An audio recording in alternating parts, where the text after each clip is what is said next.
addition to the big game that we will get to in just a moment, there's big news surrounding some of the commercials slated to air, including two that are about Jesus Christ. They're a part of the He Gets Us campaign.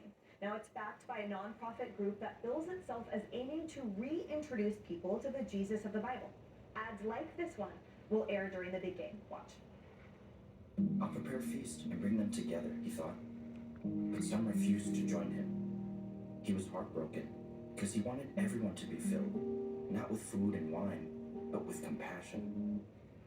But just saying the word Jesus is riling up some people on social media. One person tweeting, "Glad I'm an atheist." Others calling the ads cringe personified and are using religious freedom as an excuse to hate and discriminate. Chris, there certainly was a backlash that we've seen on social media. What are your thoughts? Well, I think this is symbolic of probably, arguably, the greatest cultural erosion in the history of our country. I feel like when you look at the numbers, we just dropped below 50% for the first time in terms of Americans' membership in houses of worship. Culture is eroding in this country. Culture is beliefs influencing beliefs, and beliefs come from values. Values come from character, and character comes from leadership. I've got 7 and 10-year-old boys. I choose to lead them to help shape their character and know that there is a God who loves them, that love, joy, peace, patience, kindness, gentleness, self-control, faithfulness, these are good things. And guess what? Those are things that Jesus did put out. And I think those are virtues and values that we need to build in this country, not tear down, and certainly have the freedom of expression to put them out in the wide open as we should. Amen. Julie, part of the campaign, as I sort of touched on earlier, it's part of an effort to shift people away from a negative public perception of Christians and toward Jesus.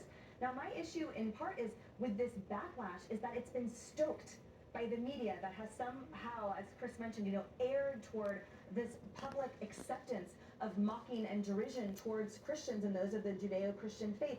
NPR wrote it, meaning this whole campaign. It means a lot more people will probably be sending out confused tweets about a, quote, Jesus commercial, a search term on Twitter that was already flooded and aired during the Grammy Awards they were referencing. So here's NPR, National Public Radio, upon which many depend for being, quote, neutral and objective. That is anything but in something that is fundamental to so many of our lives. First of all, the NPR could not be further bipartisan. They're obviously a liberal outlet, but this country actually does need to find Jesus.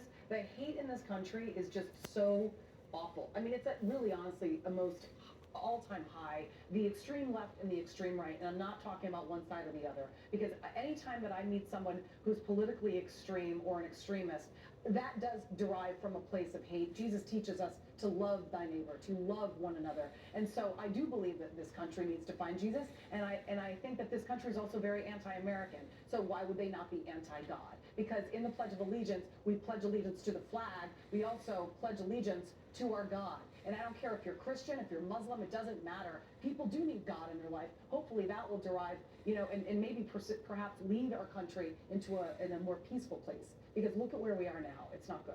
Amy, also part of the campaign articulated it's supposed to, or it's attempting to appeal to groups that may have felt excluded or repelled by the church in recent years, like members of the LGBTQ community, different races and ethnicities, those who lean more liberal politically, and yet people are decrying this as Christo-fascist. What is wrong with appealing to everyone? What is wrong with spreading messages of love, which is what Jesus Christ stood and died for? Look at the mote in your own eye before you look at the one in mine, or something like that, the Bible, right? Yeah. Maybe the reverse, but the point is that people are so worried about what everyone else is doing that we're taking away everyone's voice. I love Jesus, I love football, I love the Super Bowl, most of all I love capitalism. And so if they're going to put money behind something like this in the Super Bowl, I think it's a great idea. Sad, very sad, that our discussion comes back to we have to criticize each other's beliefs. Because at the end of the day, it's a Super Bowl commercial. Hopefully somebody takes away from it something that they can utilize in their life, or at least a little entertainment to talk about Monday in the office.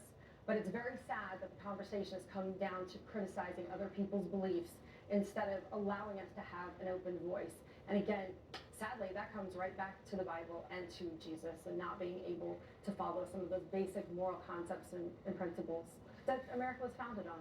I love Jesus most of all. Football is second to that. Exactly. And Kenny, part of, to Amy's point, Capitalism's pretty great. it's in the top 10.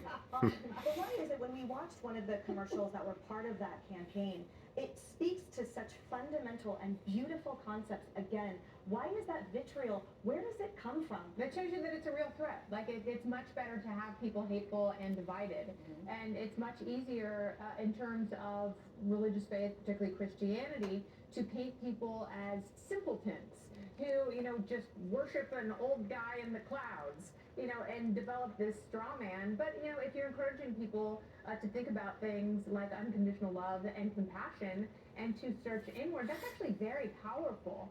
And, it's passive. That's something that you have to do on your own. That's a kind of conversation that you have to have with yourself.